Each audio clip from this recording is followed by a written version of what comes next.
इस किताब ਨੂੰ ਲਿਖਣ ਦਾ ਤੁਹਾਨੂੰ ਲੋੜ ਕਿਉਂ ਪਈ ਲਿਖਣ ਦੀ? मैं हमेशा समझिया कि गुरु नानक साहब नूं ते सिख फेथ नूं जिस तरीके नाल जिस परस्पैक्टिव च देखना चाहिए ना वो आम आदमी ने उन्होंने उस तरह देखा नहीं।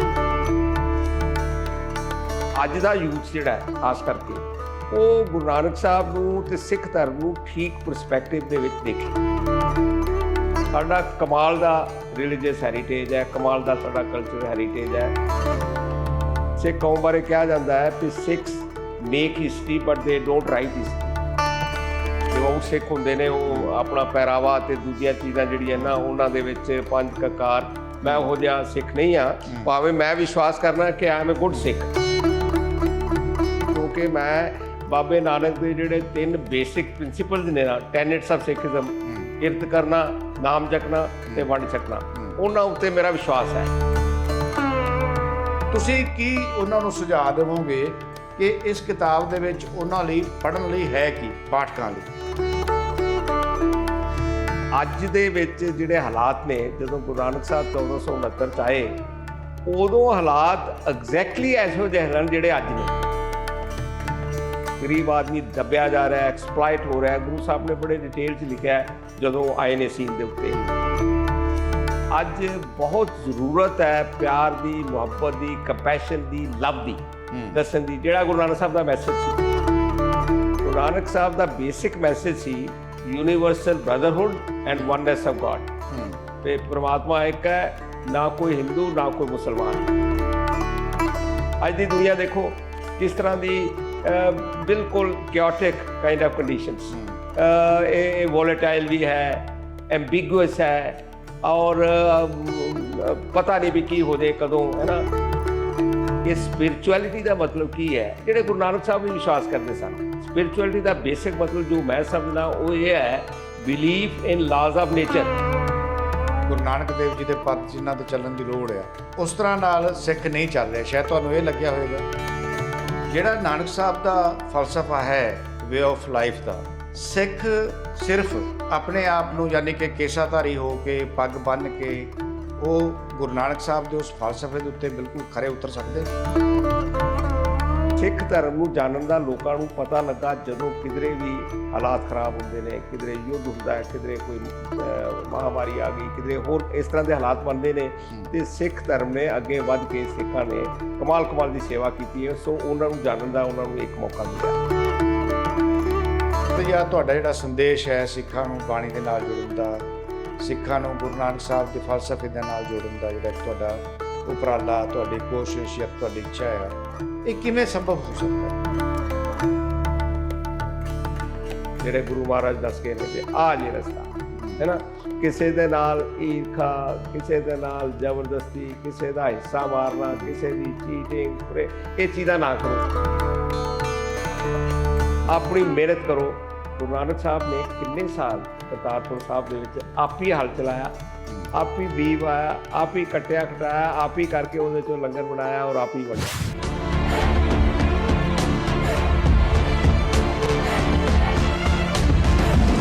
ਸਾਂਝਾ ਟੀਵੀ ਤੁਹਾਡਾ ਸਵਾਗਤ ਹੈ। ਮੈਂ ਹਾਂ ਮਦਨਦੀਪ ਔਰ ਤੁਸੀਂ ਦੇਖ ਰਹੇ ਹੋ ਮੇਰਾ ਵੀਕਲੀ ਪ੍ਰੋਗਰਾਮ ਦ ਸਟ੍ਰੇਟ ਟਾਕ, ਜਿਹਦੇ ਵਿੱਚ ਮੈਂ ਖਾਸ ਸ਼ਖਸੀਅਤ ਨਾਲ ਰੂਬਰੂ ਕਰਾਉਣਾ ਤੁਹਾਨੂੰ, ਔਰ ਮੈਂ ਉਹਨਾਂ ਤੋਂ ਇਹ ਜਾਣਕਾਰੀ ਲੈਣਾ ਹਰੇਕ ਹਫ਼ਤੇ, ਕਿਉਂਕਿ ਜਿਹੜੀ ਖਾਸ ਸ਼ਖਸੀਅਤ ਹੁੰਦੀ ਹੈ ਉਹਨਾਂ ਕੋਲ ਬਹੁਤ ਖਾਸ ਗੱਲਬਾਤ ਹੁੰਦੀ ਹੈ। ਕਈ ਵਾਰ ਮੈਂ ਤੁਹਾਡੇ ਸਾਹਮਣੇ ਪੋਲੀਟੀਕਲ ਸ਼ਖਸੀਅਤ ਨੂੰ ਲੈ ਕੇ ਆਉਣਾ, ਜਾਂ ਕਈ ਵਾਰ ਮੈਂ ਸਿਹਤ ਨਾਲ ਜੁੜੀਆਂ ਸ਼ਖਸੀਅਤਾਂ ਨੂੰ ਲੈ ਕੇ ਆਉਣਾ। ਪਰ ਅੱਜ ਜਿਹੜੇ ਮੇਰੇ ਨਾਲ ਜੁੜੇ ਹੋਏ ਨੇ, ਲੰਬਾ ਸਮਾਂ ਜਿਨ੍ਹਾਂ ਨੇ ਇੰਡੀਅਨ ਆਰਮੀ ਦੇ ਵਿੱਚ ਇੱਕ ਕਰਨਲ ਦੇ ਤੌਰ 'ਤੇ ਆਪਣੀ ਜ਼ਿੰਮੇਵਾਰੀ ਨਿਭਾਈ ਹੈ, ਪਰ ਨਾਲ ਦੇ ਨਾਲ ਮੈਂ ਹੈਰਾਨ ਹਾਂ ਕਿ ਇੱਕ ਫੌਜੀ ਅਧਿਕਾਰੀ, ਇੱਕ ਫੌਜੀ ਅਫਸਰ ਕਿਵੇਂ ਸਿਹਤ ਅਤੇ ਲੇਖਣੀ ਨਾਲ ਜੁੜਿਆ ਹੋਇਆ ਹੈ। ਲਗਭਗ 2 ਦਰਜਨ ਕਿਤਾਬਾਂ ਲਿਖੀਆਂ ਹੈ, ਔਰ ਜਿਹੜੀ ਉਹਨਾਂ ਦੀ ਅੱਜ ਕੱਲ੍ਹ ਚਰਚਾ ਦੇ ਵਿੱਚ ਕਿਤਾਬ ਹੈ ਉਹ ਹੈ all one must know about the Sikh faith.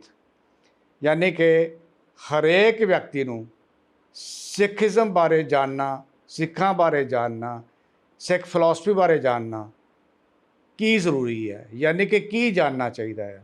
ਇਹਦੇ ਵਿੱਚ ਉਹ ਹੈ ਜੋ ਜਾਣਨਾ ਚਾਹੀਦਾ ਹੈ। ਸੋ ਮੇਰੇ ਨਾਲ ਅੱਜ ਜੁੜੇ ਹੋਏ ਨੇ ਕਰਨਲ ਦਲਜੀਤ ਸਿੰਘ ਚੀਮਾ ਜੀ। आओ स्वागत करते हैं। स्वागत है चीमा जी। ਥੈਂਕ ਯੂ ਜੀ, ਥੈਂਕ ਯੂ ਫॉर ਹੈਵਿੰਗ ਮੀ। ਇਸ ਕਿਤਾਬ ਨੂੰ ਲਿਖਣ ਦਾ ਤੁਹਾਨੂੰ ਲੋੜ ਕਿਉਂ ਪਈ ਲਿਖਣ ਦੀ? ਮਦਨਦੀਪ ਜੀ, ਇਹਦੇ ਦੋ ਕਾਰਨ ਨੇ। ਇੱਕ ਕਾਰਨ ਤਾਂ ਇਹ ਹੈ ਕਿ ਮੈਂ ਹਮੇਸ਼ਾ ਸਮਝਿਆ ਹੈ ਵੀ ਗੁਰੂ ਨਾਨਕ ਸਾਹਿਬ ਨੂੰ ਤੇ ਸਿੱਖ ਫੇਥ ਨੂੰ ਜਿਸ ਤਰੀਕੇ ਨਾਲ, ਜਿਸ ਪਰਸਪੈਕਟਿਵ 'ਚ ਦੇਖਣਾ ਚਾਹੀਦਾ ਨਾ, ਉਹ ਆਮ ਆਦਮੀ ਨੇ ਉਹਨੂੰ ਉਸ ਤਰ੍ਹਾਂ ਦੇਖਿਆ ਨਹੀਂ। ਸ਼ਾਇਦ ਇਹੀ ਇੱਕ ਕਾਰਨ ਹੈ ਕਿ 800 ਕਰੋੜ ਦੀ ਆਬਾਦੀ ਦੇ ਵਿੱਚ ਜਿਹੜੇ ਸਿੱਖ ਧਰਮ ਨੂੰ ਫੋਲੋ ਕਰਦੇ ਨੇ ਉਹ 3, 3.5, 4 ਕਰੋੜ ਨੇ ਮੈਕਸੀਮਮ, ਤੇ ਬਾਕੀ ਗੁਰੂ ਨਾਨਕ ਸਾਹਿਬ ਦੇ ਜਿਹੜੇ ਵਿਸ਼ਵਾਸ ਕਰਨ ਵਾਲੇ ਉਹ ਕੋਈ 18-20 ਕਰੋੜ ਹੋਣਗੇ। ਤੇ ਇੱਕ ਕਾਰਨ ਤੇ ਇਹ ਸੀ ਕਿ ਮੈਂ ਚਾਹੁੰਦਾ ਵੀ ਅੱਜ ਦਾ ਯੂਥ ਜਿਹੜਾ ਖਾਸ ਕਰਕੇ ਉਹ ਗੁਰੂ ਨਾਨਕ ਸਾਹਿਬ ਨੂੰ ਤੇ ਸਿੱਖ ਧਰਮ ਨੂੰ ਠੀਕ ਪਰਸਪੈਕਟਿਵ ਦੇ ਵਿੱਚ ਦੇਖੇ।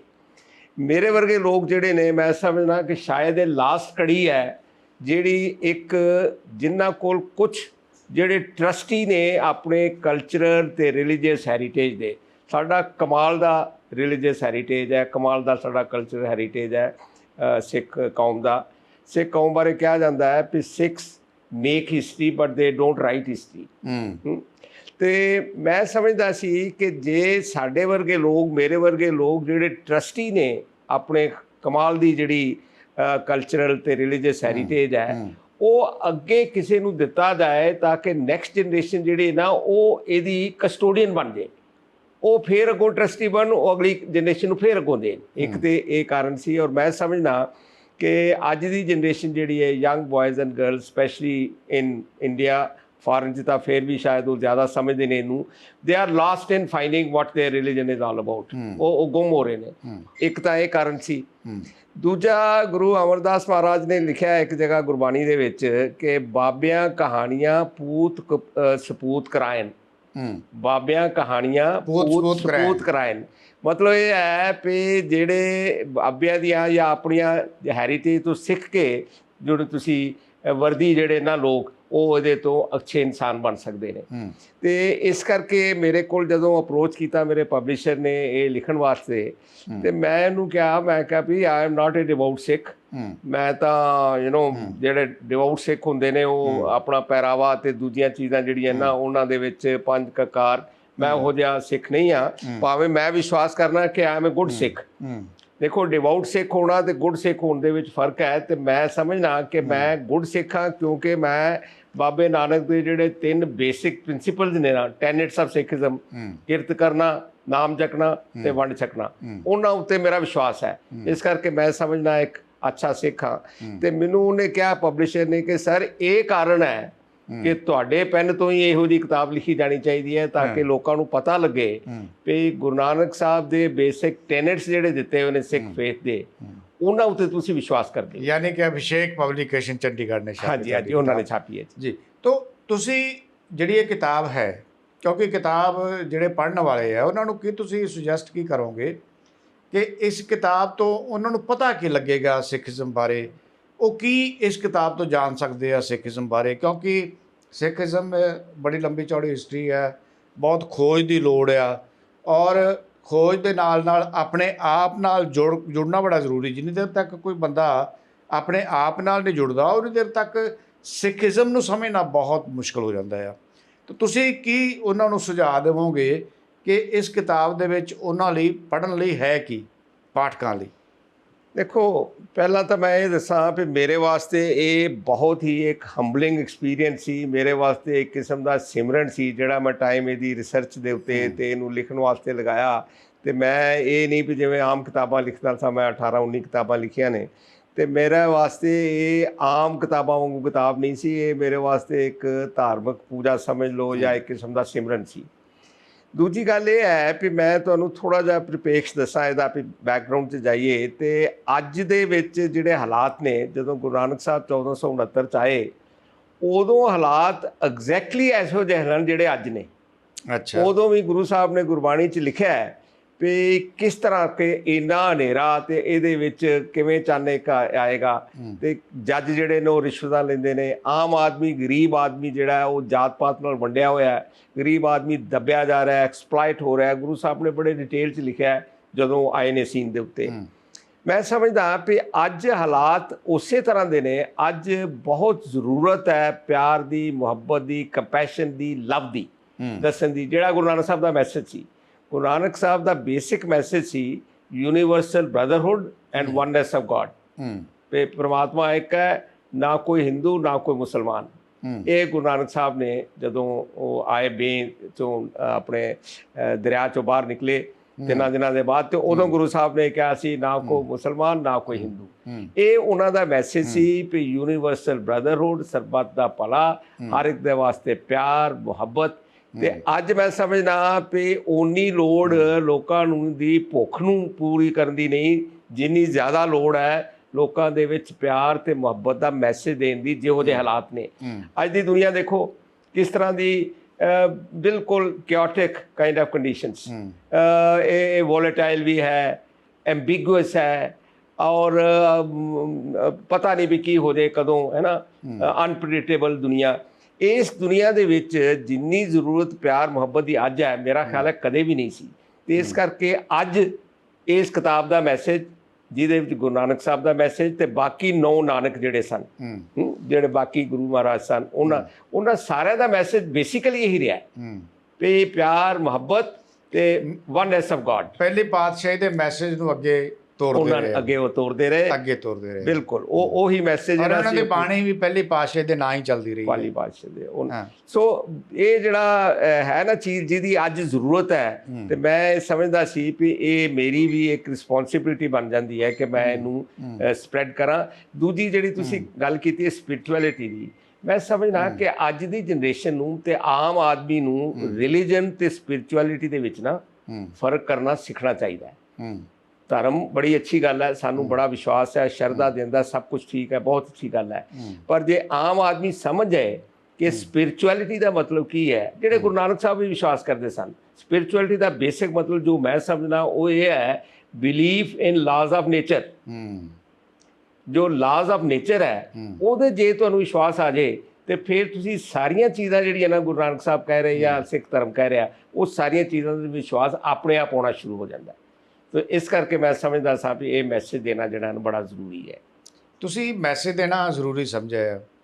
ਮੈਸੇਜ ਦੇਣਾ ਜ਼ਰੂਰੀ ਸ਼ਾਇਦ ਤੁਸੀਂ ਇਸ ਕਰਕੇ ਸਮਝਿਆ, ਤੁਹਾਨੂੰ ਇਹ ਲੱਗਦਾ ਹੈ ਕਿ ਜਿਸ ਤਰ੍ਹਾਂ ਗੁਰੂ ਨਾਨਕ ਦੇਵ ਜੀ ਦੇ ਪਦ ਜਿਨ੍ਹਾਂ 'ਤੇ ਚੱਲਣ ਦੀ ਲੋੜ ਆ, ਉਸ ਤਰ੍ਹਾਂ ਨਾਲ ਸਿੱਖ ਨਹੀਂ ਚੱਲ ਰਿਹਾ, ਸ਼ਾਇਦ ਤੁਹਾਨੂੰ ਇਹ ਲੱਗਿਆ ਹੋਵੇਗਾ।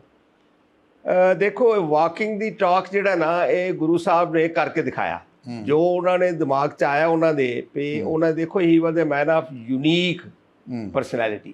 ਔਰ ਗੁਰੂ ਸਾਹਿਬ ਦੇ ਬਾਰੇ ਗੱਲ ਕਰਨਾ ਥੋੜੇ ਜਿਹੇ ਟਾਈਮ ਦੇ ਵਿੱਚ ਮੇਰੇ ਵਰਗੇ ਹੰਬਲ ਆਦਮੀ ਵਾਸਤੇ ਇਹ ਮੇਰਾ ਖਿਆਲ ਹੈ ਸਮਥਿੰਗ ਇੰਪੋਸੀਬਲ ਹੈ, ਅਸੀਂ ਕਰ ਵੀ ਨਹੀਂ ਸਕਦੇ। ਉਹ ਇੰਨੀ ਮਹਾਨ ਸ਼ਖਸੀਅਤ ਸਨ, ਉਹਨਾਂ ਬਾਰੇ ਗੱਲ ਕਰਨਾ ਬੜਾ ਮੁਸ਼ਕਿਲ ਹੈ। ਪਰ ਮੈਂ ਸਮਝਦਾ ਵੀ ਉਹਨਾਂ ਨੇ ਵਾਕ ਦੀ ਟਾਕ ਦਾ ਐਗਜ਼ਾਮਪਲ ਦਿੱਤਾ। 2 ਚੀਜ਼ਾਂ 'ਚ ਤੁਸੀਂ ਦੇਖੋ, ਇੱਕ ਤਾਂ 30 ਸਾਲ ਦੀ ਉਮਰ ਦਾ ਇੱਕ ਜਵਾਨ, ਉਹ 50,000 ਮੀਲ ਉਦੋਂ ਦੇ ਕਮਿਊਨੀਕੇਸ਼ਨ ਸਿਸਟਮ ਦੇਖੋ ਕੀ ਸਨ, ਖੜਾਵਾਂ ਪਾ ਕੇ ਉਹਨਾਂ ਨੂੰ ਆਇਆ ਵੀ ਦੁਨੀਆ ਬਦਲਣੀ ਹੈ, ਦੁਨੀਆ 'ਚ ਬੜੀਆਂ ਕੁਰੀਤੀਆਂ ਨੇ, ਦੁਨੀਆ 'ਚ ਬੜੀਆਂ ਪ੍ਰੋਬਲਮ ਨੇ, ਦੁਨੀਆ ਨੂੰ ਬਦਲਣ ਦੀ ਲੋੜ ਹੈ, ਤੁਰ ਪਏ, ਹੈ ਨਾ। ਦੂਜਾ, ਜਦੋਂ ਵਾਰੀ ਆਈ ਗੁਰਗੱਦੀ ਦੇਣ ਦੀ, ਤੇ ਉਹਨਾਂ ਨੇ ਮੈਰਿਟ ਦੇ ਉੱਤੇ ਭਾਈ ਲਹਿਣਾ ਜੀ ਨੂੰ ਲੱਭਿਆ। ਉਹਨਾਂ ਨੇ ਆਪਣੇ 2 ਬੱਚਿਆਂ ਨੂੰ, ਲక్ష్ਮੀ ਚੰਦ ਜੀ ਤੇ ਸ਼੍ਰੀ ਚੰਦ ਜੀ ਜਿਹੜੇ ਉਹਨਾਂ ਦੇ ਬਾਬਾ, ਉਹਨਾਂ ਨੂੰ ਨਹੀਂ ਦਿੱਤੀ ਗੁਰਗੱਦੀ। ਉਹਨਾਂ ਮੈਰਿਟ ਦੇ ਉੱਤੇ ਜਿਹੜੇ ਬੰਦੇ ਨੂੰ ਸਮਝਿਆ ਵੀ ਇਹ ਡਿਜ਼ਰਵ ਕਰਦਾ ਹੈ, ਇੱਕ ਹੀ set a unique kind of example in those days, ਜਦੋਂ ਇਹਨਾਂ ਗੱਲਾਂ ਬਾਰੇ ਕੋਈ ਸੋਚ ਵੀ ਨਹੀਂ ਸਕਦਾ। ਸੋ ਮੈਂ ਸਮਝਦਾ ਕਿ ਵਾਕਿੰਗ ਦੀ ਟਾਕ ਤੇ ਸਿੱਖ ਧਰਮ ਦੇ ਵਿੱਚ ਇਹ ਬੇਸਿਕ ਚੀਜ਼ ਹੈ ਵੀ ਕੀ ਹੈ। ਔਰ ਦੂਜਾ ਮਦਨਦੀਪ ਜੀ, ਉਹਨਾਂ ਦਾ ਤਰੀਕਾ ਜਿਹੜਾ ਸੀ, the methods which he used to convey his message, he was a man of scientific temper। Scientific temper, ਹਰ ਗੱਲ ਜਿਹੜੀ ਹੈ ਤੁਸੀਂ ਹਰ ਜਗ੍ਹਾ ਪੜ੍ਹੋ ਕਿਤੇ ਵੀ ਗੁਰਬਾਣੀ ਦੇ ਵਿੱਚ, ਤੇ ਉਹ ਹਰ ਗੱਲ ਨੂੰ ਜਿਹੜੇ ਨਾ ਸਾਇੰਸ ਦੇ ਨਾਲ, ਟੈਕਨੋਲੋਜੀ ਜਿਹੜੀ ਅੱਜ ਅਸੀਂ ਗੱਲਾਂ ਕਰਦੇ ਹਾਂ, ਲੱਖ ਅਗਾਸਾਂ ਅਗਾਸ ਲੱਖ ਪਤਾਲਾਂ ਪਤਾਲ, ਉਹ ਸਾਰੀਆਂ ਗੱਲਾਂ ਗੁਰੂ ਸਾਹਿਬ ਉਦੋਂ ਕਰ ਗਏ। ਕੇਤੇ ਇੰਦ ਚੰਦ ਸੂਰ ਕੇਤੇ, ਉਹ ਸਾਰੀਆਂ ਉਦੋਂ ਗੱਲਾਂ ਕੀਤੀਆਂ ਵੀ ਕਿੰਨੀ ਦੁਨੀਆ, ਕਿੰਨੇ ਇਹੋ ਜਿਹੇ ਨੇ, ਉਹਦੀ ਗੱਲ ਕੀਤੀ। এনवायरमेंट ਪ੍ਰੋਟੈਕਸ਼ਨ ਦੀ ਅੱਜ ਅਸੀਂ ਦੇਖੋ ਕਿੱਡਾ ਵੱਡਾ ਇਸ਼ੂ ਹੈ। ਅੱਜ ਸਤੰਬਰ 'ਚ ਅਸੀਂ ਬੈਠੇ ਹਾਂ, ਤੇ ਸਤੰਬਰ 'ਚ ਨਾਰਮਲੀ ਸ਼ਾਮ ਜਿਹੜੀ ਹੈ ਬਹੁਤ ਪਲੇਜ਼ੈਂਟ ਹੋ ਜਾਂਦੀ ਹੈ। ਅਜੇ ਸਤੰਬਰ ਦੇ ਵਿੱਚ ਅਜੇ ਵੀ 25 27 28 30 ਡਿਗਰੀ ਟੈਂਪਰੇਚਰ ਚੱਲ ਰਿਹਾ ਸ਼ਾਮ ਨੂੰ ਹੀ। ਉਹ ਜਿਹੜਾ এনवायरमेंट ਚੇਂਜ ਤੇ ਕਲਾਈਮੇਟ ਚੇਂਜ ਦੀਆਂ ਜਿਹੜੀਆਂ ਗੱਲਾਂ ਸਾਰੀ ਦੁਨੀਆ ਕਰਦੀ ਹੈ, ਹੁਣ ਰੌਲਾ ਪੈ ਰਿਹਾ ਐਡਾ ਵੱਡਾ, ਗੁਰੂ ਸਾਹਿਬ ਨੇ ਕਰੋ ਗੱਲ ਕੀਤੀ। ਉਦੋਂ ਉਹ ਗੱਲਾਂ ਕਰਦੇ ਰਹੇ এনवायरमेंट ਪ੍ਰੋਟੈਕਸ਼ਨ ਦੀਆਂ। ਔਰ ਪਵਨ ਗੁਰੂ ਪਾਣੀ ਪਿਤਾ ਮਾਤਾ ਧਰਤ ਮਾਤੇ ਉਦੋਂ ਉਹ ਕਹਿ ਗਏ, ਉਹਨਾਂ ਨੇ এনवायरमेंट ਪ੍ਰੋਟੈਕਸ਼ਨ ਦੀ ਗੱਲ ਕੀਤੀ, ਵਿਮਨ ਐਮਪਾਵਰਮੈਂਟ ਦੀ। ਅੱਜ ਕੱਲ ਮੋਦੀ ਸਾਹਿਬ ਨੇ ਉਹ ਬਿੱਲ ਪਾਸ ਕਰਵਾਇਆ ਪਾਰਲੀਮੈਂਟ ਦੇ ਵਿੱਚ, ਤੇ ਉਹਦੀ ਬੜੀ ਜੈ ਜੈਕਾਰ ਹੋ ਰਹੀ ਹੈ, ਬੜੀ ਅੱਛੀ ਗੱਲ ਹੈ। ਮੈਂ ਵੀ ਬੜਾ ਖੁਸ਼ ਹਾਂ ਇਸ ਗੱਲ ਨਾਲ, ਵੀ ਬੜੀ ਅੱਛੀ ਗੱਲ ਹੈ। ਉਹ ਗੁਰੂ ਸਾਹਿਬ ਉਦੋਂ ਜਦੋਂ ਕੋਈ ਸੋਚਦਾ ਨਹੀਂ, ਜਦੋਂ ਔਰਤ ਨੂੰ ਪੈਰ ਦੀ ਜੁੱਤੀ ਸਮਝਿਆ ਜਾਏ, ਉਦੋਂ ਕਹਿੰਦੇ ਨੇ ਸੋ ਕਿਉ ਮੰਦਾ ਆਖੀਏ ਜਿੱਤ ਜਮੈ ਰਾਜਾਨ।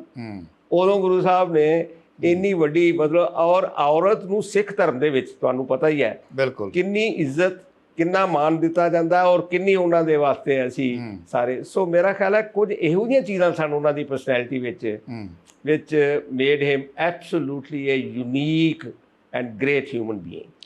ਤੁਸੀਂ ਇਸ ਕਿਤਾਬ 'ਚ ਇਹਨੂੰ ਚੈਪਟਰ ਵਾਈਜ਼ ਵੰਡਿਆ ਆ।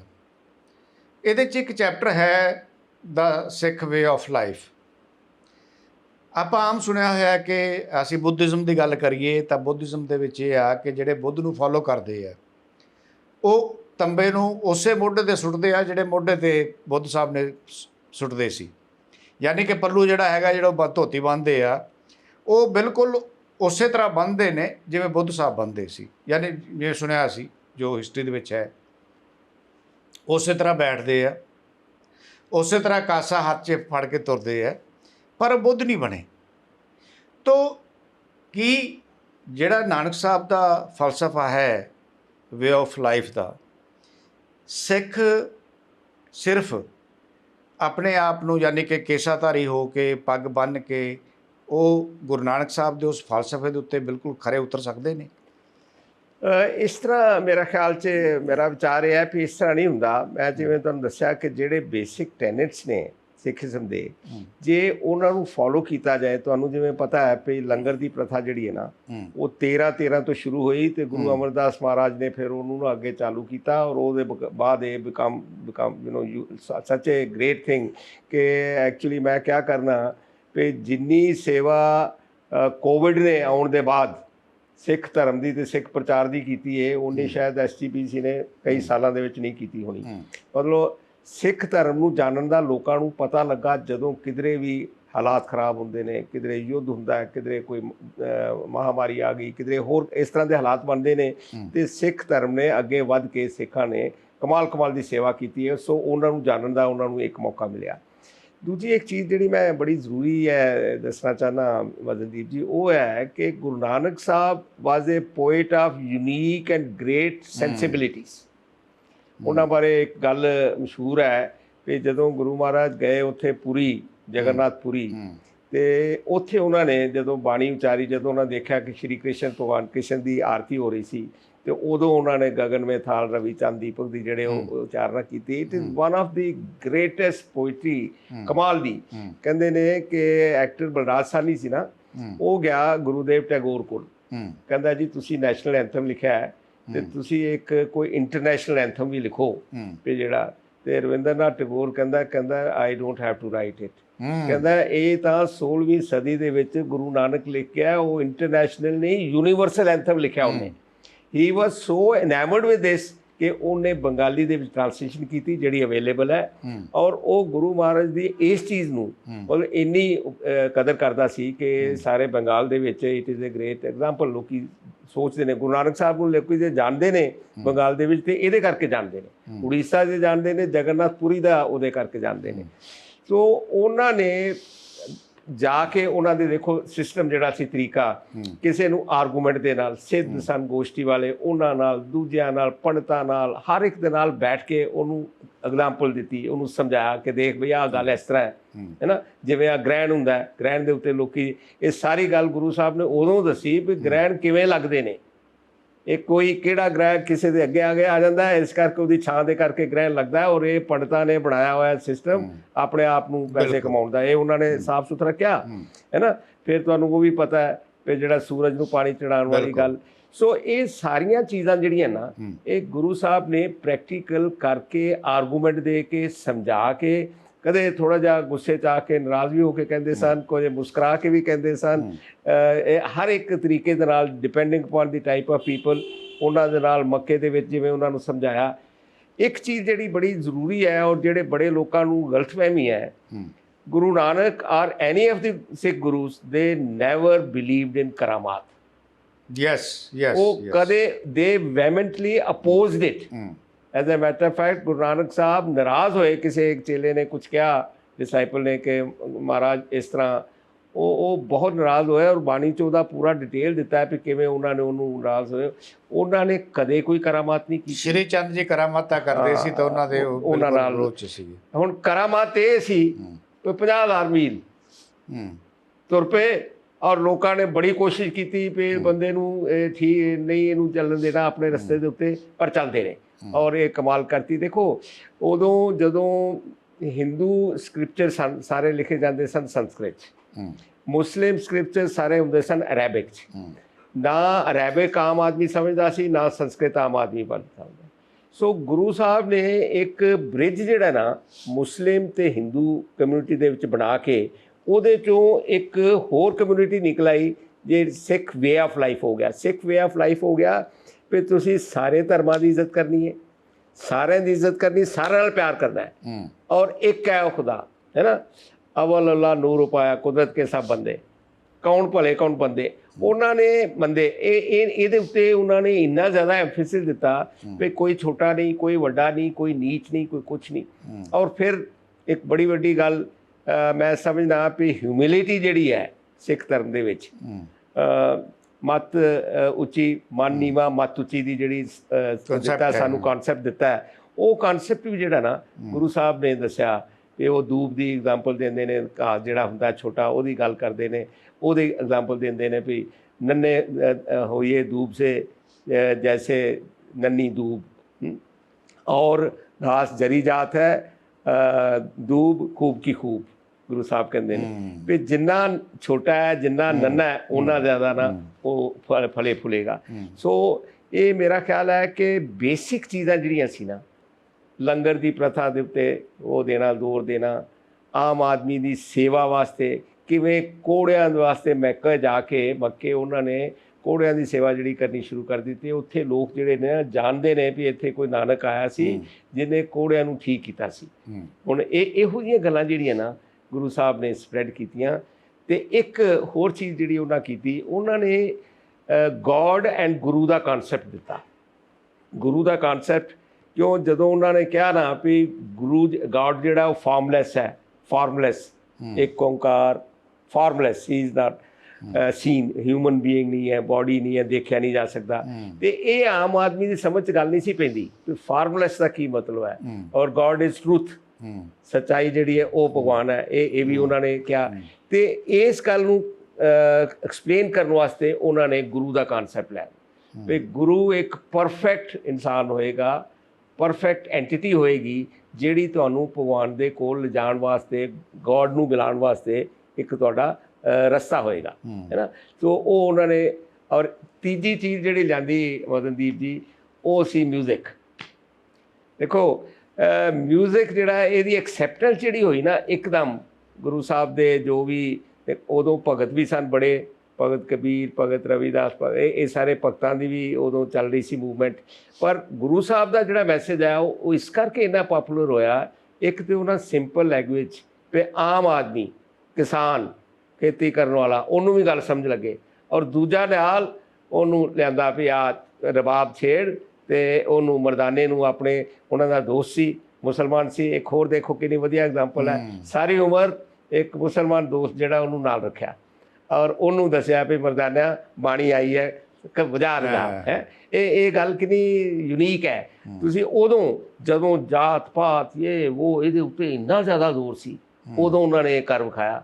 ਤੇ ਸੋ ਮੈਂ ਸਮਝਦਾ ਵੀ ਉਹਨਾਂ ਦੀ ਪਰਸਨੈਲਿਟੀ ਤੇ ਇੰਨੀ ਮਹਾਨ ਸੀ ਕਿ, ਔਰ ਮੈਂ ਬੜੀ ਹੰਬਲ ਜੀ ਕੋਸ਼ਿਸ਼ ਕੀਤੀ ਹੈ। ਇੱਕ ਇਹਦੇ 'ਚ ਨਾ ਮਦਨਦੀਪ ਜੀ ਗਲੋਸਰੀ ਹੈ ਅਖੀਰ ਦੇ ਉੱਤੇ, ਜਿਹਦੇ 'ਚ ਮੈਂ 150 ਕੋਈ ਇਹੋ ਜਿਹੇ ਕਨਸੈਪਟ ਨੇ ਸਿੱਖੀਜ਼ਮ ਬਾਰੇ, ਜੇ ਤੁਸੀਂ ਜਾਣਨਾ ਚਾਹੋ ਵੀ ਨਿਸ਼ਾਨ ਸਾਹਿਬ ਕੀ ਹੁੰਦਾ ਹੈ, ਜਾਂ ਚੌਰ ਸਾਹਿਬ ਕੀ ਹੁੰਦਾ ਹੈ, ਜਾਂ ਬਾਕੀ ਜਿਵੇਂ, ਜਾਂ ਗੁਰੂ ਗ੍ਰੰਥ ਸਾਹਿਬ ਮਹਾਰਾਜ ਨੂੰ ਇੱਕ ਜਗ੍ਹਾ ਤੋਂ ਦੂਜੀ ਜਗ੍ਹਾ ਲਿਜਾਣਾ ਹੈ, ਉਦੋਂ ਕੀ ਕਰਨਾ ਚਾਹੀਦਾ ਹੈ, ਕਿ ਰੱਖਣਾ ਹੈ ਰਾਤ ਨੂੰ ਸੰਤੋਖ ਕੇ, ਕੱਲ ਸਵੇਰੇ ਪ੍ਰਕਾਸ਼ ਕਰਨਾ ਹੈ। ਇਹ ਸਾਰੇ ਕਨਸੈਪਟ ਜਿਹੜੇ ਆਮ ਆਦਮੀ ਨੂੰ ਨਹੀਂ ਪਤਾ, ਮੈਂ ਉਹਨਾਂ ਨੂੰ ਕੋਸ਼ਿਸ਼ ਕੀਤੀ ਹੈ ਉਹਦੇ 'ਚ ਲਿਆਉਣ ਦੀ। ਔਰ ਬੜੀ ਹੰਬਲ ਜੀ ਕੋਸ਼ਿਸ਼ ਹੈ, ਹੰਬਲ ਇਨਸਾਨ ਹੰਬਲ ਕੋਸ਼ਿਸ਼ ਕਰ ਸਕਦਾ ਹੈ। ਸਿੱਖ ਧਰਮ ਤੇ ਏਡਾ ਵੱਡਾ ਧਰਮ ਹੈ, ਇੰਨਾ ਕਮਾਲ ਦਾ ਧਰਮ ਹੈ ਵੀ ਇਹਦੇ ਬਾਰੇ ਗੱਲ ਕਰਨਾ ਆਮ ਆਦਮੀ ਦੀ ਮੇਰਾ ਖਿਆਲ ਉਹ ਵੀ ਬੜੀ ਕੋਸ਼ਿਸ਼ ਕੀਤੀ ਹੈ। ਪਰ ਦੇਖੋ ਕਿਸ ਤਰ੍ਹਾਂ ਲੋਕਾਂ ਨੇ ਬੜਾ ਪਿਆਰ ਦਿੱਤਾ ਹੈ। ਮੈਨੂੰ ਬੜੀ ਖੁਸ਼ੀ ਹੈ ਕਿ ਬੜੇ ਲੋਕਾਂ ਦੇ ਕਮੈਂਟਸ ਮੈਂ ਪੜ੍ਹਨਾ ਐਮਾਜ਼ਾਨ ਦੇ ਉੱਤੇ ਤੇ ਹੋਰ ਜਗ੍ਹਾ ਦੇ ਉੱਤੇ, ਤੇ ਮੈਨੂੰ ਲੱਗਦਾ ਹੈ ਵੀ ਬੜੇ ਲੋਕਾਂ ਨੇ ਪਸੰਦ ਕੀਤੀ ਹੈ ਕਿਤਾਬ। ਇੱਕ ਮੈਂ ਦੇਖਿਆ ਕਿ ਜਿਸ ਤਰ੍ਹਾਂ ਪਿਛਲੇ ਕੁਝ ਸਾਲਾਂ ਤੋਂ ਬਾਣੀ ਤੋਂ ਸਿੱਖ ਦੂਰ ਹੋ ਰਹੇ ਕਾਫੀ, ਔਰ ਇਹਦਾ ਖਮਿਆਜਾ ਵੀ ਭੁਗਤ ਰਹੇ ਆ। ਤੋ ਜਿਹੜੇ ਤੁਹਾਡੇ ਅੰਦਰ ਦਰਦ ਜਾਂ ਤੁਹਾਡਾ ਜਿਹੜਾ ਸੰਦੇਸ਼ ਹੈ ਸਿੱਖਾਂ ਨੂੰ ਬਾਣੀ ਦੇ ਨਾਲ ਜੁੜਨ ਦਾ, ਸਿੱਖਾਂ ਨੂੰ ਗੁਰੂ ਨਾਨਕ ਸਾਹਿਬ ਦੇ ਫਲਸਫੇ ਦੇ ਨਾਲ ਜੋੜਨ ਦਾ ਜਿਹੜਾ ਤੁਹਾਡਾ ਉਪਰਾਲਾ, ਤੁਹਾਡੀ ਕੋਸ਼ਿਸ਼ ਜਾਂ ਤੁਹਾਡੀ ਇੱਛਾ ਆ, ਇਹ ਕਿਵੇਂ ਸੰਭਵ ਹੋ ਸਕਦਾ ਹੈ?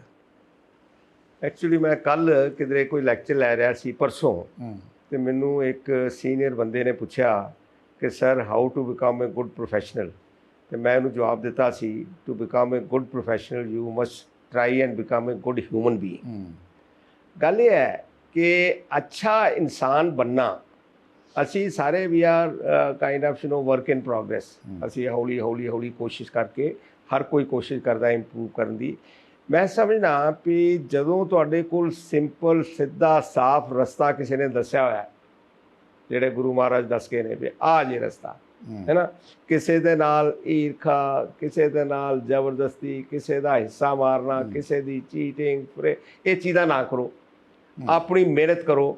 ਗੁਰੂ ਨਾਨਕ ਸਾਹਿਬ ਨੇ ਕਿੰਨੇ ਸਾਲ ਕਰਤਾਰਪੁਰ ਸਾਹਿਬ ਦੇ ਵਿੱਚ ਆਪ ਹੀ ਹਲ ਚਲਾਇਆ, ਆਪ ਹੀ ਬੀਜ ਵਾਇਆ, ਆਪ ਹੀ ਕੱਟਿਆ ਕਟਾਇਆ, ਆਪ ਹੀ ਕਰਕੇ ਉਹਦੇ 'ਚੋਂ ਲੰਗਰ ਬਣਾਇਆ ਔਰ ਆਪ ਹੀ ਵੰਡਿਆ। ਇਹ ਹੁਣ ਕਿੰਨੀ ਵੱਡੀ ਗੱਲ ਹੈ। ਇਹ ਡਿਗਨਿਟੀ ਆਫ ਲੇਬਰ ਤਾਂ ਗੁਰੂ ਨਾਨਕ ਸਾਹਿਬ ਉਦੋਂ ਦੱਸ ਕੇ, ਹੈ ਨਾ। ਤੁਸੀਂ ਜੈਂਡਰ ਇਕੁਐਲਿਟੀ ਦੀਆਂ ਗੱਲਾਂ ਅਸੀਂ ਅੱਜ ਕਰਨੇ ਆ, ਜੈਂਡਰ ਇਕੁਐਲਿਟੀ ਦੇ 1469 1500 'ਚ ਗੁਰੂ ਨਾਨਕ ਸਾਹਿਬ ਨੇ ਦੱਸੀ ਵੀ ਆ ਜੇ ਜੈਂਡਰ ਇਕੁਐਲਿਟੀ। ਕਿਉਂ? ਦੇਖੋ ਸਾਡੇ ਸਿੱਖ ਧਰਮ ਦੇ ਵਿੱਚ ਤੁਸੀਂ ਦੇਖਿਆ ਕਿ ਕਿੰਨੇ ਮਹਾਨ ਯੋਧਾ, ਰਾਣੀ ਸਦਾ ਕੌਰ, ਰਾਣੀ ਜਿੰਦਾ ਕੌਰ ਵੀ, ਮਾਈ ਭਾਗੋ, ਕਮਾਲ ਕਮਾਲ ਦੀਆਂ ਲੇਡੀਜ਼ ਨੇ ਜਿਨ੍ਹਾਂ ਨੇ ਕਮਾਲ ਉਹਨਾਂ ਸਾਰਿਆਂ ਬਾਰੇ ਨਾ ਇੱਕ ਚੈਪਟਰ ਵੀ ਹੈ ਮੇਰੇ ਕੋਲ, ਐਮੀਨੈਂਟ ਸਿੱਖਸ, ਜਿਹਦੇ 'ਚ ਮੈਂ ਚਾਹੇ ਐਮੀਨੈਂਟ ਔਰਤਾਂ ਨੇ ਸਿੱਖ ਧਰਮ ਨਾਲ ਐਸੋਸੀਏਟਡ ਜਾਂ ਬਾਕੀ ਲੋਕ ਨੇ, ਉਹਨਾਂ ਦੇ ਜਿਹੜੇ ਜਰਨੈਲ ਨੇ ਜਿਸ ਤਰ੍ਹਾਂ ਦੇ ਕਮਾਲ ਦੇ, ਉਹਨਾਂ ਦੇ ਬਾਰੇ। ਮਹਾਰਾਜਾ ਰਣਜੀਤ ਸਿੰਘ ਵਰਗਾ ਦੇਖੋ, ਉਹ ਕਹਿੰਦੇ ਇੱਕ ਵਾਰੀ ਸਰਵੇ ਹੋਇਆ ਸੀ ਪਿੱਛੇ 2-4 ਸਾਲ ਦੀ ਗੱਲ ਹੈ, ਤੇ ਪੂਰੀ ਦੁਨੀਆ 'ਚ ਦੀ ਗ੍ਰੇਟੈਸਟ ਲੀਡਰ ਕਹਿੰਦੇ ਜੇ ਲੱਭਿਆ ਜਾਏ ਤੇ ਉਹ ਮਹਾਰਾਜਾ ਰਣਜੀਤ ਸਿੰਘ ਸੀ। ਮਹਾਰਾਜਾ ਰਣਜੀਤ ਸਿੰਘ ਨੇ ਨੈਸ਼ਨਲਿਜ਼ਮ ਇੰਡੀਆ ਨੂੰ ਸਿਖਾਇਆ, ਇਕੱਠੇ ਕਰਕੇ ਅੰਗਰੇਜ਼ਾਂ ਦੇ ਖਿਲਾਫ ਉਹਨਾਂ ਨੇ। ਔਰ ਅਸੀਂ ਜਿਵੇਂ ਮਤਲਬ ਗੇਟਵੇ ਆ ਟੂ ਇੰਡੀਆ, ਤੇ ਸਾਰੇ ਦੁਨੀਆ ਹੁੰਦੀ ਸੀ ਸਾਡੇ ਉੱਤੇ ਅਟੈਕ, ਸਾਨੂੰ ਜ਼ੁਲਮ ਹੁੰਦਾ ਸਭ ਕੁਛ, ਤੇ ਉਹ ਮਹਾਰਾਜਾ ਰਣਜੀਤ ਸਿੰਘ ਸੀ ਜਿਹਨੇ ਨੈਸ਼ਨਲਿਜ਼ਮ ਦਾ ਪਾਠ ਪੜ੍ਹਾਉਣਾ ਸ਼ੁਰੂ ਕੀਤਾ ਔਰ ਸਾਡੀ ਕੌਮ ਨੂੰ। ਔਰ ਅਸੀਂ ਸਾਰੇ ਜਿਹੜੇ ਫਿਰ ਉਹਦੇ ਬਘੇਲ ਸਿੰਘ ਦੀ ਗੱਲ ਕਰੋ, ਬਾਬਾ ਬੰਦਾ ਸਿੰਘ ਬਹਾਦਰ ਦੀ ਗੱਲ ਕਰੋ, ਦੀਪ ਸਿੰਘ ਸ਼ਹੀਦ ਦੀ ਗੱਲ ਕਰੋ, ਜੱਸਾ ਸਿੰਘ ਆਹਲੂਵਾਲੀਆ ਦੀ, ਜੱਸਾ ਸਿੰਘ ਰਾਮਗੜੀਆ ਦੀ ਗੱਲ ਕਰੋ, ਕਿੰਨੇ ਹਰੀ ਸਿੰਘ ਨਲਵਾ, ਜ਼ੋਰਾ ਸਿੰਘ ਦੀ ਗੱਲ ਕਰੋ, ਜਨਰਲ ਜ਼ੋਰਾਵਰ ਸਿੰਘ ਦੀ। ਜਨਰਲ ਜ਼ੋਰਾਵਰ ਸਿੰਘ ਇੱਕ ਇਹੋ ਜਿਹੇ ਜਨਰਲ ਸਨ ਜਿਨ੍ਹਾਂ ਨੂੰ ਪੂਰੀ ਦੁਨੀਆ 'ਚ ਲਿਟਲ ਨੈਪੋਲੀਅਨ ਆਫ ਇੰਡੀਆ ਕਿਹਾ ਜਾਂਦਾ ਹੈ। Little Napoleon of India. ਮੈਂ ਜਦੋਂ ਲੇਹ ਵਿੱਚ ਸਾਲ 1986 ਦੇ ਵਿੱਚ, ਤੇ ਮੈਨੂੰ ਖੁਸ਼ੀ ਹੋਈ ਕਿ ਮੈਂ ਉਹਨਾਂ ਦਾ ਫੋਰਟ ਉੱਥੇ ਬਣਿਆ ਹੋਇਆ, ਉਹਨਾਂ ਨੇ ਲੇਹ ਲਦਾਖ ਸਾਰਾ ਜਿੱਤਿਆ ਪੂਰਾ ਦਾ ਪੂਰਾ। ਤੇ ਅਸੀਂ ਬਹੁਤ ਘੱਟ ਜਾਣਦੇ ਹਾਂ ਆਪਣੀ ਹਿਸਟਰੀ ਬਾਰੇ, ਤੇ ਮੈਂ ਸਮਝਦਾ ਵੀ ਗੁਰੂ ਮਹਾਰਾਜ ਬਾਰੇ ਜਾਣਨਾ, ਉਹਨਾਂ ਦੀ ਜਿਹੜੀ ਜੋ ਕੁਛ ਉਹਨਾਂ ਦੱਸਿਆ ਸਾਨੂੰ ਦੇ ਕੇ ਗਏ, ਉਹਨੂੰ ਫੋਲੋ ਕਰਨ ਦਾ ਇਹ ਹੈ ਕਿ ਤੁਸੀਂ ਸਵੇਰੇ ਸ਼ਾਮ ਉੱਠ ਕੇ ਹਮੇਸ਼ਾ ਗੁਰਦੁਆਰੇ ਜਾਣਾ ਜਾਂ ਮੰਦਰ ਜਾਣਾ। ਇਹ ਰਿਚੁਅਲ ਜਿਹੜਾ ਨਾ, ਇਹਦੇ ਨਾਲ ਕੋਈ ਇਨਸਾਨ ਬੈਟਰ ਨਹੀਂ ਬਣਦਾ ਜਿੰਨਾ ਚਿਰ ਇਸ ਗੱਲ ਨੂੰ ਸਮਝਿਆ ਨਾ ਜਾਏ। ਤੇ ਮੈਂ ਤੇ ਜੋ ਥੋੜ੍ਹਾ ਬਹੁਤ ਜੋ ਵੀ ਜਾਣਨਾ, ਉਹਨੂੰ ਕੋਸ਼ਿਸ਼ ਕਰਨਾ ਵੀ ਇਹਦੇ ਕੋ ਸਮਝਿਆ ਜਾਏ। ਮੈਨੂੰ ਹੁਣ ਕਿਸੇ ਨੇ ਅਪਰੋਚ ਕੀਤਾ ਹੈ, ਮੈਂ ਜਪਜੀ ਸਾਹਿਬ ਦੀ ਟ੍ਰਾਂਸਲੇਸ਼ਨ ਕਰ ਰਿਹਾ, ਆਲਮੋਸਟ ਕੰਪਲੀਟ ਹੋ ਗਈ ਹੈ, ਤੇ ਮੈਂ ਉਹਦੇ 'ਚ ਵੀ ਦੇਖਿਆ ਹੈ ਕਿ ਬੜੇ ਮਹਾਨ ਲੋਕਾਂ ਨੇ, ਭਾਈ ਵੀਰ ਸਿੰਘ ਵਰਗੇ ਔਰ ਹੋਰ ਬੜੇ ਲੋਕਾਂ ਨੇ, ਈਵਨ ਉਹਨੇ ਵੀ ਕੀਤੀ ਹੈ ਆਪਣਾ ਕੀ ਨਾਲ ਇਹਦਾ ਆਈ ਫੋਰਗੇਟਿੰਗ ਦਾ ਨੇਮ, ਬੜੇ ਲੋਕਾਂ ਨੇ ਕੀਤੀ ਹੈ ਜਪਜੀ ਸਾਹਿਬ ਦੀ ਟ੍ਰਾਂਸਲੇਸ਼ਨ। ਪਰ ਮੈਂ ਇਸ ਤਰ੍ਹਾਂ ਕਰ ਰਿਹਾ ਕਿ ਜਿਵੇਂ ਇੱਕ ਬੌਰਨ ਸਿੱਖ ਮੈਂ ਪੈਦਾ, ਆਸ਼ੂ ਉਹਨੇ ਵੀ ਕੀਤੀ ਹੈ ਇਹਦੀ ਜਪਜੀ ਸਾਹਿਬ ਦੀ। ਤੇ ਮੈਂ ਸਮਝਣਾ ਵੀ ਜਿਸ ਤਰ੍ਹਾਂ ਗੁਰੂ ਸਾਹਿਬ ਜਿਹੜਾ ਮੈਸੇਜ ਦੇਣਾ ਚਾਹੁੰਦੇ ਸੀ, ਸ਼ਾਇਦ ਉਹ ਮਹਾਨ ਬੰਦੇ ਜਿਹੜੇ ਸਨ ਨਾ, ਭਾਈ ਵੀਰ ਸਿੰਘ ਵਰਗੇ ਜਾਂ ਇਹੋ ਜਿਹੇ ਲੋਕ ਵੱਡੇ ਵੱਡੇ ਜਿਹੜੇ ਕਮਾਲ ਦੇ ਸਕਾਲਰ, ਕਮਾਲ ਦੇ ਫਿਲਾਸਫਰ ਸਨ, ਉਹਨਾਂ ਨੇ ਸ਼ਾਇਦ ਉਹਨਾਂ ਦੇ ਮੈਸੇਜ ਨੂੰ ਥੋੜ੍ਹਾ ਜਿਹਾ ਬਿਕਾਜ਼ ਆਫ ਦੇਅਰ ਰੈਵਰੈਂਸ, ਉਹਨਾਂ ਵਾਸਤੇ ਇੱਜ਼ਤ, ਗੁਰੂ ਮਹਾਰਾਜ ਵਾਸਤੇ ਉਹਨਾਂ ਵਾਸਤੇ ਪਿਆਰ, ਸ਼ਰਧਾ, ਇਸ ਕਰਕੇ ਉਹਨਾਂ ਦੇ ਮੈਸੇਜ ਸ਼ਾਇਦ ਕਿਤੇ ਥੋੜ੍ਹਾ ਜਿਹਾ ਗੁੰਮ ਹੋ ਗਿਆ। ਉਹਨਾਂ ਨੇ ਇੰਨੀ ਮਹਾਨਤਾ ਦੇਤੀ, ਗੁਰੂ ਸਾਹਿਬ ਨੂੰ ਜਿਹੜਾ ਸਿੱਧਾ ਮੈਸੇਜ ਦਿੱਤਾ ਸੀ ਉਹ ਵੀ ਸ਼ਾਇਦ ਥੋੜ੍ਹਾ ਕੰਪਲੀਕੇਟਡ ਹੋ ਗਿਆ ਆਮ ਆਦਮੀ ਵਾਸਤੇ। ਤੇ ਮੈਂ ਕੋਸ਼ਿਸ਼ ਕੀਤੀ ਹੈ ਟ੍ਰਾਂਸਲੇਸ਼ਨ ਇਹੋ ਜਿਹੀ ਵੀ ਜਿਹੜਾ ਇੱਕ ਪੈਦਾਇਸ਼ੀ ਸਿੱਖ ਨੇ ਜੋ ਸਾਰੀ ਉਮਰ ਸਿੱਖਿਆ ਤੇ ਜੋ ਹੁਣ ਥੋੜ੍ਹੀ ਬਹੁਤ ਸਮਝ ਲੱਗੀ ਹੈ ਤੇ ਉਸ ਤਰੀਕੇ ਨਾਲ ਕੀਤੀ ਜਾਏ, ਤੇ ਉਹ ਵੀ ਇੱਕ ਕੋਸ਼ਿਸ਼ ਜਾਰੀ। ਬਹੁਤ ਮਿਹਰਬਾਨੀ ਕਰਨਲ ਸਾਹਿਬ। Thank you. ਸੋ ਕਰਨਲ ਸਾਹਿਬ ਨਾਲ ਗੱਲਬਾਤ ਕਰ ਰਹੇ ਸੀ ਅਸੀਂ, all one must know about the Sikh faith, ਇਸ ਕਿਤਾਬ ਦੇ ਉੱਤੇ। ਕਿਤਾਬ ਬੜੀ ਸ਼ਾਨਦਾਰ ਕਿਤਾਬ ਹੈ, ਇਹਦੇ 'ਚ ਤੁਹਾਨੂੰ ਪੂਰੀ ਹਿਸਟਰੀ ਮਿਲ ਜਾਏਗੀ ਗੁਰੂ ਨਾਨਕ ਦੇਵ ਸੰਬੰਧੀ, ਗੁਰੂ ਨਾਨਕ ਦੇਵ ਦੇ ਫਲਸਫੇ ਸੰਬੰਧੀ। ਤੋ ਇਹ ਕਿਤਾਬ ਕਿਉਂ ਹਰੇਕ ਸਿੱਖ ਨੂੰ ਪੜ੍ਹਨੀ ਜ਼ਰੂਰੀ ਹੈ, ਕਿਉਂਕਿ ਹਰੇਕ ਸਿੱਖ ਜਾਣਨਾ ਚਾਹੁੰਦਾ ਹੈ ਕਿ ਗੁਰੂ ਨਾਨਕ ਦੇਵ ਜੀ ਨੇ ਕੀ ਕਿਹਾ ਹੈ। ਸੋ ਬਹੁਤ ਸਰਲ ਤੇ ਅੰਗਰੇਜ਼ੀ ਦੇ ਵਿੱਚ, ਕਿਉਂਕਿ ਅੱਜ ਕੱਲ੍ਹ ਜਿਹੜੇ ਬੱਚੇ ਪੜ੍ਹੇ ਲਿਖੇ ਆ, ਜਿਨ੍ਹਾਂ ਨੂੰ ਪੰਜਾਬੀ ਪੜ੍ਹਨੀ ਔਖੀ ਹੈ, ਹੋਰ ਭਾਸ਼ਾ ਪੜ੍ਹਨੀ ਔਖੀ ਹੈ, ਉਹਨਾਂ ਲਈ ਇਹ ਬੜਾ ਸਰਲ ਕੰਮ ਕੀਤਾ ਹੈ ਕਰਨਲ ਦਲਜੀਤ ਸਿੰਘ ਚੀਮਾ ਜੀ ਨੇ। ਸੋ ਸਮਾਂ ਸਮਾਪਤ ਹੋ ਰਿਹਾ। ਅਗਲੇ ਐਤਵਾਰ ਮੈਂ ਨਵੀਂ ਸ਼ਖਸੀਅਤ ਦੇ ਨਾਲ ਹਾਜ਼ਰ ਹੋਵਾਂਗਾ, ਤੁਹਾਡੇ ਸਨਮੁਖ ਹੋਵਾਂਗਾ ਔਰ ਨਵੀਂ ਗੱਲਬਾਤ ਲੈ ਕੇ ਤੁਹਾਨੂੰ ਅਸੀਂ ਨਵੀਂ ਜਾਣਕਾਰੀ ਦਿਆਂਗੇ। ਅੱਜ ਲਈ ਇਜਾਜ਼ਤ।